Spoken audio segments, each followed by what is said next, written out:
False Face, written by Rebecca Roque.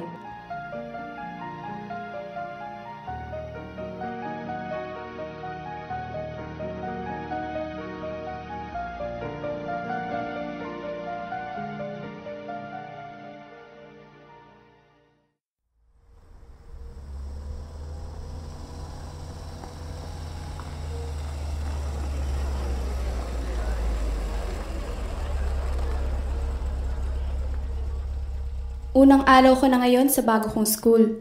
First time ko lang sa lugar na ito at nakadorm pa ako. Bagong mga mukha na naman ang makikita ko. Sana makakilala ako ng mga bagong kaibigan and I hope everything goes according to my plans. Ako nga pala si Sofia, a new student here in Kerr University. Junior na ako ngayong taon at ito ang istorya ko.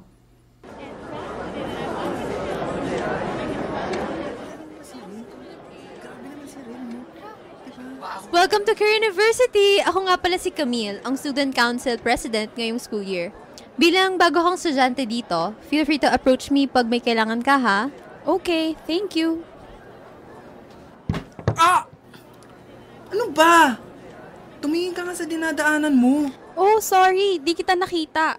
Visit naman, oh. Ay, naku, makaalis na nga. Let me guess. You're the new girl? What's your first class? Yes, literature at KU12. Oh, lucky you. That's also my first class. Let's go together na lang. By the way, I'm Ash. Guys, si Sofia nga pala. I'm a student here in our school. Sofia, this is Tess, and this is Nick. Nick, ikaw ba yan? Sofia, kamusta na? Andito ka din pala? Okay naman ako. Ikaw, kamusta ka? OMG! So, magkakilala na pala kayo? Oo naman. Kaklase nga kami nung high school eh. Sa totoo lang, magkaibigan din yung parents namin. Sino pala siya? Uy, Ash! Sino daw siya? Whatever, Nick! Basta his name is Zach, and he's a very bad boy. Kaya ako nga siya iniwan eh. Yeah, as bad and bitter as her heart. Aminin mo na kasi, umaasa ka pa rin. As if! Why, Sofia? What do you want to know about him? Wala naman. He just seems rude. Basta. Just stay away from him, okay? Sa mga oras na yun, nakatingin lang ako kay Zach. Di ko maipaliwanag yung nararamdaman ko nang tindan din ako ng kanyang mga mata na tila napakalungkot.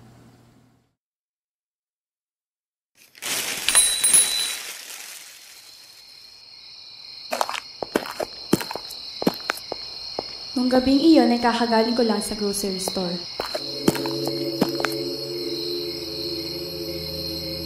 Paakyat na ako nang biglang.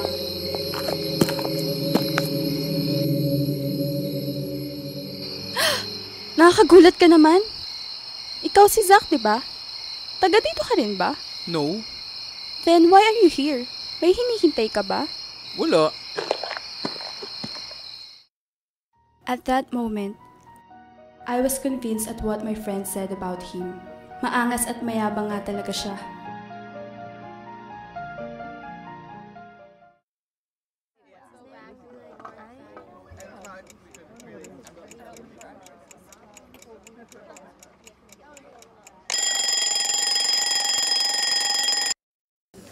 Bakit parang ingay sa labas?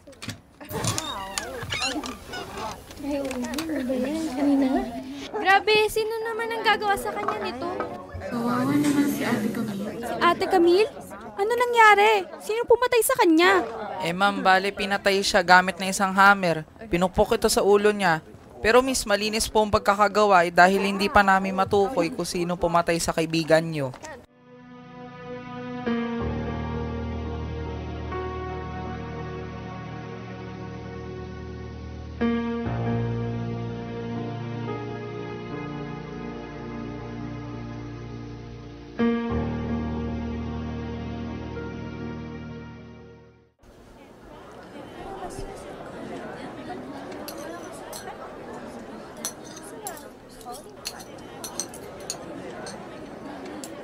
Guys!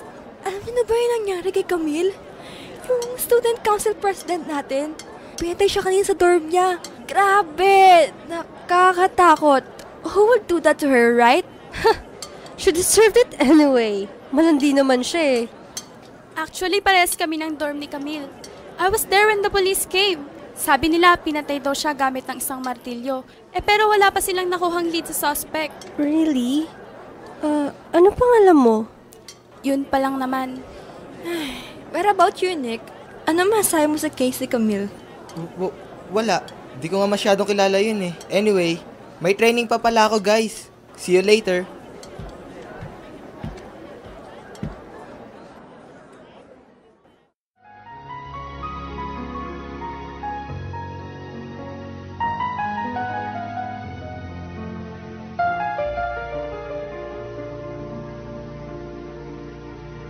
I was curious of who would have killed Camille.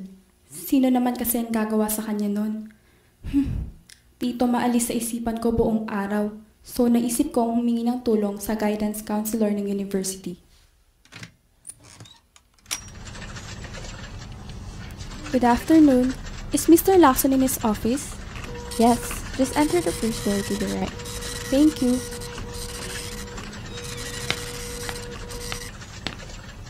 Yes, good afternoon. How can I help you? Mr. Lacson, di po kasi maalis sa isipan ko yung pagpatay kay Camille. Nakita ko pa mismo yung bangkay niya. Okay, have a seat.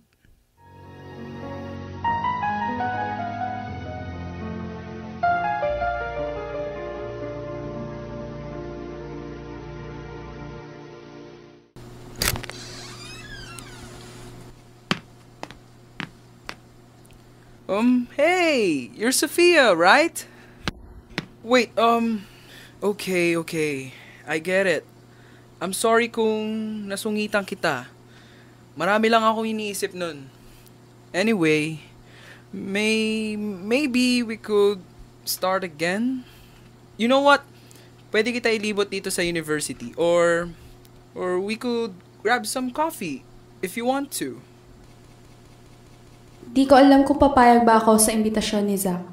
I tried to listen to my friends, but there's something in him that allures me. Kaya pumayag na rin ako. That's great! Sige, I'll see you tomorrow, ah.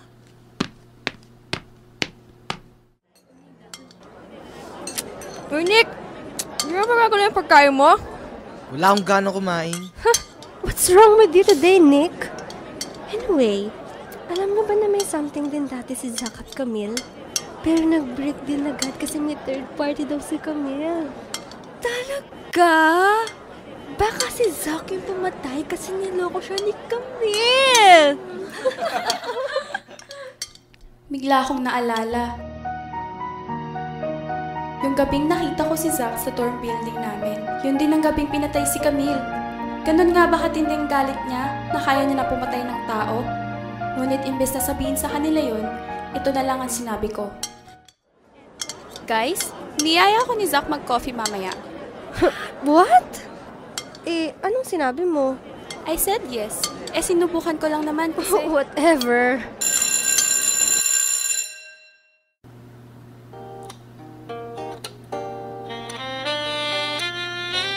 So, Sophia, ano naman masasabi mo sa bago mong school? Okay naman, pero syempre, nagulat pa rin ako dun sa nangyari sa dorm namin. Nung pinatay si Camille. Zach, I hope you don't mind me asking, what was your relationship with Camille? Wala yun. She was just a girl I used to date. Pero, niloko niya lang ako. Sa oras na iyon, napansin ko na napalitan na ng galit at lukot ang kanyang mga mata. Kaya di ko na siya tinanong pang muli. Ngunit, imbes na mangamba ko sa posibilidad na siya nga ang pumatay kay Camille, I pitied him. I felt much more attracted to him. Ewan ko ba, hindi ko maipaliwanag itong nararamdaman ko. Naguluhan lang ako ulit at namagabag sa mga nalaman ko. So I wanted to consult Mr. Lacson again. Yes? Hello? Oo. Sigurado ka? Bilisan mo dahil hindi na rin ligtas dito. Oo nga, magre-resign na rin ako after. Sophia? Kanina ka pa ba nandyan? No sir, sige po, aalis na rin ako. Mas naguluhan lang ako. Sino ang nakausap ni Mr. Lacson? At para bang sinasabi niya na hindi na rin siya ligtas? Naaalala ko, minsan na rin sinundo ni Mr. Lacson si Camille sa dorm namin. Sino nga ba talaga sa kanilang lahat ang pumatay kay Camille? Sophia, thanks for accepting my offer again. Tara, doon tayo sa kitchen. I made something for you. Somehow, I find myself alone with Zach again. Hindi ko alam pero tuwing kasama ko siya, I feel safe. I feel relieved even though people think that he was the one who killed Camille. Ewan ko, pero I can see in his eyes that he's a really good person. I think I'm starting to fall in love with him. Sophia, listen, I like you. I know you won't believe me. Masyado pa maaga para dito. Una pa lang kitang makita na-attract na ako sa'yo. And I'm sorry for stalking you. Sinundan pa kita noon para lang malaman kung nakauwi ka ng safe. But I think I'm starting to fall in love with you. Sir, iniimbitahan po namin kayo sa presinto for interrogation tungkol sa pagkamatay ni Miss Camille. Ha? Sige. Sasama ako na maayos. Zach! Don't worry, Sophia. Maayos rin natin to. Noong panahon na yon ay sobrang pag-aalala ko kay Zach. Kaya naisip kong puntahan si Nick dahil baka matulungan niya kami dahil abogado ang tatay niya.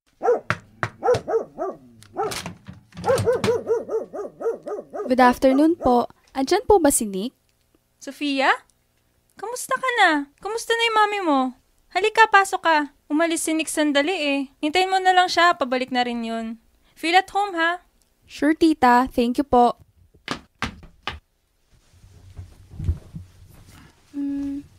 Bakit parang hindi pantay tong bed ni Nick?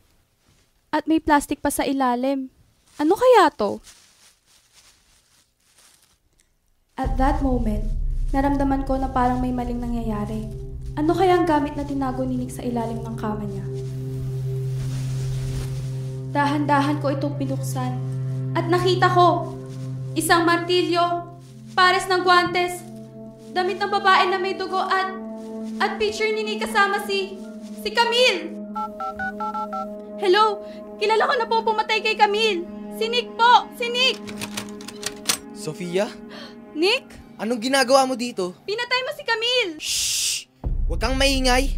Ano ba? Bitawan mo ako! Hindi ka alis! Ano? Pupunta ka rin sa Zach na yun? Ano ba meron yan sa Zach na yan at pati ikaw may gusto na sa kanya? Ano ba nangyari sa'yo, Nick? Hindi ka naman ganito dati! Bitawan mo ako! Manahimik ka! Basta, hindi ka alis. Wala makakalam nito. Freeze! You're under arrest! It's over, Nick. I'm sorry. Hindi. Hindi pwedeng mangyari to. You have the right to remain silent. Sophia! Zach! Sophia, I'm sorry. It's okay now. Miss, kailangan nyo rin po sumama sa presinto for interrogation. Okay po. Okay. Hindi ko akalain na sarili ko pang kaibigan ang gagawa nun. Tama na. Tapos na lahat. Nasaan na siya? Ikaw! Hayop ka! Bakit mo pinatay yung pamangkin ko? Mabubulok ka sa kulungan! Yun na nga ang nangyari. Sometimes, in life, you'll never know who your real enemy is. Hindi mo alam kung sino talaga ang nagpapakatotoo o kung sino ang puro pagpapanggap lang. Kaya wag din tayo manghusga kaagad ng tao. Kilalanin muna natin sila ng mabuti. Ako, even though other people think that Zach was the killer, I still trusted him. I still let myself fall for him. Naramdaman ko kasi sa kanya na totoo siya. Nakita ko yon sa mga mata niya kahit hindi nakita ng iba.